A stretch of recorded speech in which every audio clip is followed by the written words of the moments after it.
Alright, what is good, ladies and gentlemen, is the Master Reviewer back again with another review, and today we are doing a review for Spider-Man 3. This is the third film in the Spider-Man Sam Raimi trilogy. It is the final Tobey Maguire Spider-Man film, and yeah, it's the second to last Marvel film before we get to the mainline MCU, which is Iron Man. So we just have after this the Fantastic Four sequel to the original Fantastic Four, and then we are in the mainline MCU.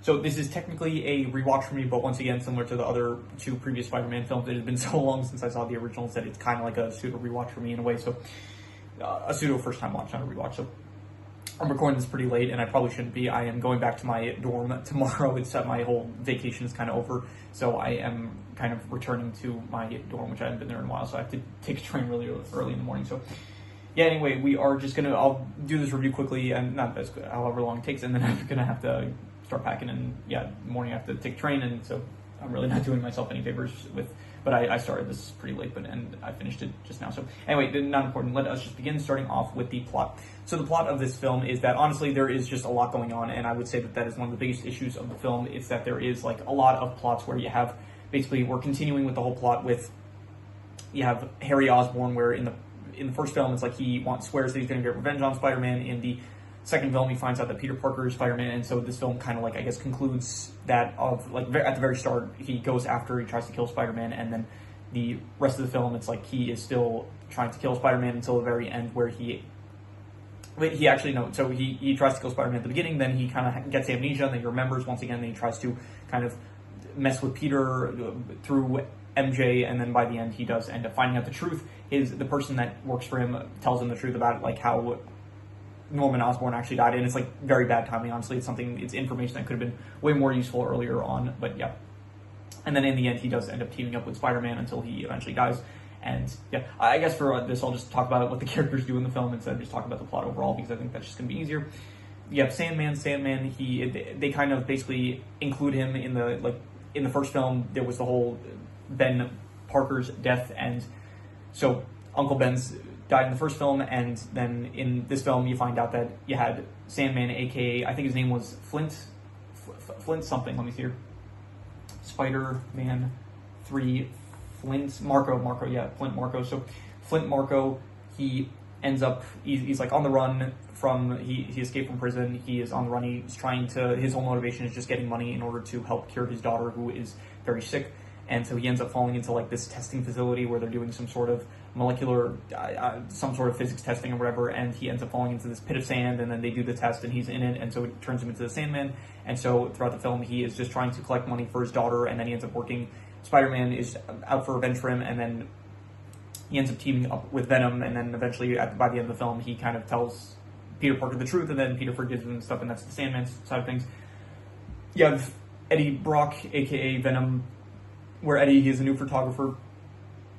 He is trying to make a name for himself, and then Peter ends up kind of exposing him for plagiarism.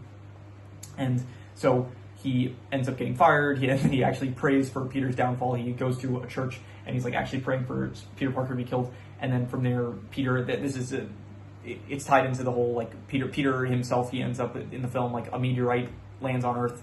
The Venom symbiote comes from that, and then it takes over Peter's body. So yeah, throughout I would say, like, from the hour mark of the film, it starts taking over Peter's body. Like, it takes over suit, it makes Peter stronger, but it makes him more aggressive and stuff, and so it does lead to him fighting Sandman, and he thinks he killed him, but yeah, so he fights the Sandman very aggressively. He ends up, like, treating MJ very bad. He's kind of, like, becoming a playboy in a way, and then he also causes Eddie to get fired, and then, yeah, so Eddie, he prays for his downfall, basically, and then he at this point in the film, Peter realizes that the suit is not good for him, it's making him evil and stuff, so he ends up like ripping the suit off, and it lands on Eddie, and so Eddie becomes the new Venom, and then, but at this point is like really late into the film when this happens, but yeah, he teams up with Sandman, and that leads into the final act. What else? Mary Jane, the whole Mary Jane romance stuff, I still don't care for at all in this film, and this film plays a pretty large, I'm not going to say like a larger emphasis than the other two films, because the other two films had a pretty large emphasis on the romance as well, but it's just still, I don't care for it. I feel, honestly, the worst I feel bad for her the most in this film compared to the other two, because with the Peter's whole thing of him becoming a jerk because of the Venom suit. It's not even just the Venom suit. Like, he does end up, he kisses Gwen Stacy. Gwen Stacy is also in this film. She at first is dating Eddie, but then she ends up getting saved by Spider-Man at some point towards the start of the film, and then she ends up kissing Spider-Man when he receives the key to the city. And this wasn't even when, like, Peter was being controlled. This was just when he was, I don't know, swept up with the admiration that the city had for him, so he ends up just kissing Gwen Stacy because I guess he thought that there wouldn't be any consequences to it or whatever, so yeah. Anyway, Aunt May, she is fine. She's like just around in this film, not really doing much. She's just, you know, giving advice here now. She does give one piece of weird advice. She's like, the first thing you should do is forgive yourself. And I don't know if that's like the best way to go about trying to make things right. I mean, yeah, you should, I guess, forgive yourself. But I feel like for more so, if you wrong someone, you should probably try to like apologize to them first rather than forgiving yourself for like something that you did wrong. So anyway, yeah, that is pretty, I mean, there's glimpses of the Green Goblin. There's, you know, some other characters that don't play that big of an impact. Dr. Curtis Connor, aka the Lizard, that isn't really important in this franchise, really. So, yeah, that's pretty much most. J. Jonah Jameson, he plays the smallest role in this film compared to any other film, which is a bit of a shame because he is a great character. And yeah, I think that is Mr.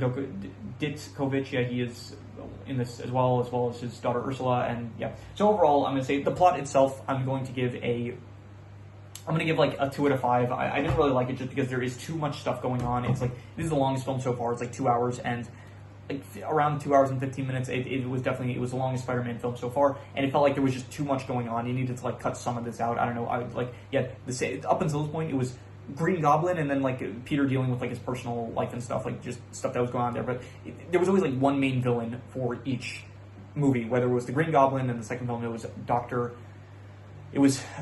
Octopus, and then in this film you have Venom, you have Sandman, you have the new Goblin, and you have and then all this stuff with like Peter, and then not even that, you have like Peter being corrupted, you have the romance stuff with Peter with Mary Jane, you have the introduction of like Gwen Stacy, which it's not that much that they focus on that, but even so, it's like they needed to cut some of this out because it is just too much in my opinion. So yeah, in terms of the characters, I would say that the characters are, I like Sandman, and Eddie, he feels like very, honestly, for how much of a role he plays, he only becomes Venom like towards the very end of the film, and then yeah, the whole thing was just like, he himself was like kind of a jerk, and then it's like Peter kind of caused him to get fired, and then from there he's like, I want you to kill Peter Parker, because that, and I guess he saw that Peter like took Gwen out on a date, so he's starting to like pray for his death. So yeah, I didn't really care for Eddie too much. I did like when he's actually in the Venom and he's like kind of trolling Peter a bit with putting Mary Jane's life at stake. I thought that was fine, but yeah, Sandman, I did like him. I liked him at the end. I like the whole, like when he tells Peter the truth thing and he says like, I'm not asking for your forgiveness, I just want you to understand. I thought that was a good scene. Peter himself, honestly, he's like probably the worst morally in this film, like, because once again, like, it's like, yeah, most of it is he's being controlled by the Venom suit, but even when he's not being controlled by the Venom suit, it's like he does make pretty stupid decisions. Like, he wants to ask Mary Jane to marry him, but at the same time he cheats on her. Like, then, like, he kisses Gwen, which I would probably consider that cheating. So yeah, it's just stupid decisions, which kind of just brings my liking of the characters down in terms of how much I like his character. So who else is there? Let's see here. Mary Jane, just once again, I feel like bad for this film compared to the other two films more so than, so like, I feel bad for her more so in this film, but even so, I just don't care for her character at all.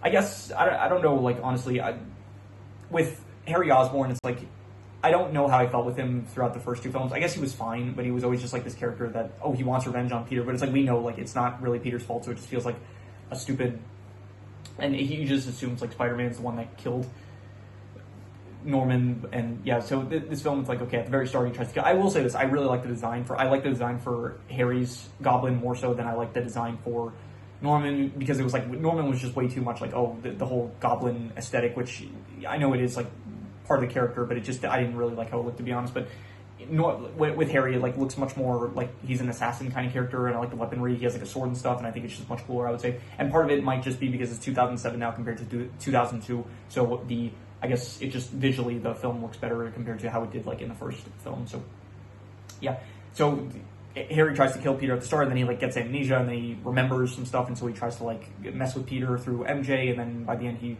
realizes the truth, so he's helping Peter. So Harry's like, I don't know what to think about him really. He's fine. He's like all right, but it always just it feels like this whole thing with him, like the back and forth relationship of like being friends with Peter or hating Peter, like it's going on too long. It's like all three of these movies, it's just like it's just their relationship is just a roller coaster that I feel like, I don't know, just yeah, I don't. It's not a roller coaster. I'm not a roller coaster fan. Maybe that's the best way to put it. So anyway, yeah, that is pretty much all the characters. Those are the main characters. I think J. Jonah Jameson, he is just not as much in this film, which is a bit of a shame because I did like him. And yeah, that is most of the. I mean, there's the side characters are all fine. I don't really have any thoughts on them. I didn't realize this, but apparently Bruce Campbell, he played the usher in the second film. He's the Frenchman in this film that Peter like gives the ring to because when he wants to propose to MJ at the restaurant, and apparently he was also the announcer for the wrestling gig in the first film. So I did not realize that Bruce Campbell made a lot of cameos in these films, and Stan Lee, he also makes a cameo in this film, which was cool to see, I guess. So yeah, overall, I would give the characters, I would say probably I'll go like a 5 out of 10. Honestly, they weren't bad, but they weren't really that great either, I would say. So I'm just gonna go 5 out of 10. In terms of the settings, it's the regular New York City. I guess there's nothing really new, I would say, and there is nothing that yet. There's like some sewers, I guess, where Peter in his black suit he fights Sandman, and besides that, there is really nothing.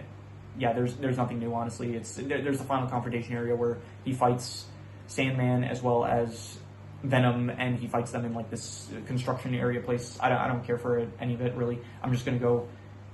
It's not bad, any of it, but it's not really good. So I'm just gonna go yeah, I don't know. I liked it in the last film, honestly. The last film was like better, where it's like you had Peter and Doc Ock, they were like fighting on like the sides of buildings. There was like the train railroad, and so I did like it more, I would say, in the last film. And yeah, I would just give this one probably like, I don't know. I'm not gonna give it like. I'll just go like a 5 out of 10, I guess. It's not good, but it's not really terrible, I would say. So yeah, just a 5. But even that might be generous, honestly. I might just give it I'm not going to give it a 4.5. I'm not going to say it's not good, but out of all the films, this film probably had my least favorite locations. Like the first and the second film, like the first film was like new. It's like the first time we're seeing a Spider-Man film, so it's like all the locations kind of feel fresh.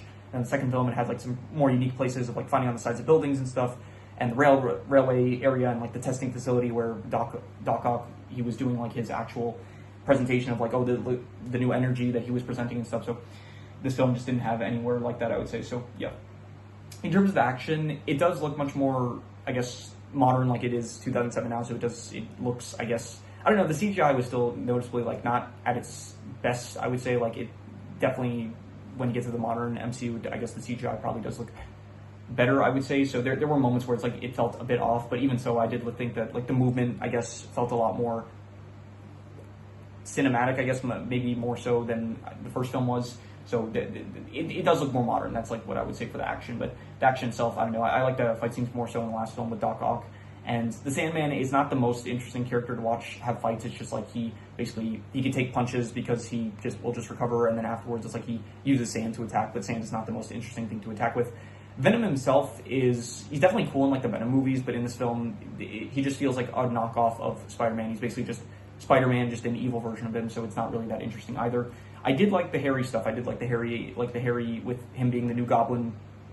I like the sword. I thought that was cool. The hoverboard is still pretty cool, and the suit itself, like actually, he looks much cool. Like he's not wearing the Goblin mask, but I think it works. I think that it looks much cooler, I would say, compared to how Norman looked in the original film. And so in terms of action, I don't know. I'm just gonna give the action like I'll go like a 5 out of 10. It was like not good, but it wasn't terrible. There was like some good moments here and there, but yeah. In terms of the worst thing, I would say the worst thing is probably just like how much that they are trying to fit in this film. It did not work. Maybe that, and as well as like, I'm not gonna say the pacing. I would just say that there is just like too much stuff in this film. They needed to cut some of this out, definitely. So I would say that the amount of stuff that was in the film, I would say it was. Yeah, I'm gonna say it was bad. I'm gonna give it a 4 out of 10. It feels bloated. It feels like, yeah, some of this just should have been cut out. Like some of this, it's just too much stuff going on. I felt like so. In terms of the best thing, I would say the best thing was. I'm not sure. I did like the Sandman at the final scene with Sandman when he like does tell Peter the truth, and yeah. But besides that, I don't know if I would say that that's the best thing. I might just say that the best thing was. Yeah, honestly, I'm not sure. I really don't know. I guess I did like when Peter was actually controlled by Venom, like when he was. I thought it was like cool to see an interesting different side of him, I guess. But yeah, I'm not really sure what the best thing was. I'll say the best thing. I'll give it to the Sandman thing. I guess that was probably one of the best parts of the film, like the actual Sandman, like telling Peter the truth about like him kind of saying like, I want you to understand. I don't want your forgiveness. I just want you to understand. So I like that. I would give it like a 6.5. I would say it was good. And yeah, that was probably, I don't know if that was the best thing, but it's the only thing that I can think of at the moment. So yeah, let's see your extra notes. I did write a decent amount of extra notes. I'll just mention the ones I didn't already mention. I do like Venom's theme. I do like the Venom theme. Not even the Venom theme necessarily, but the like evil, the evil kind of the black suit Spider-Man theme. I like that theme. That was a pretty good theme. Harry, he took a grenade to the face, and then in a few scenes later, he's walking completely fine and just a bit of scarring on his face. So I have no idea how he managed to survive that. But what else? Let's see here.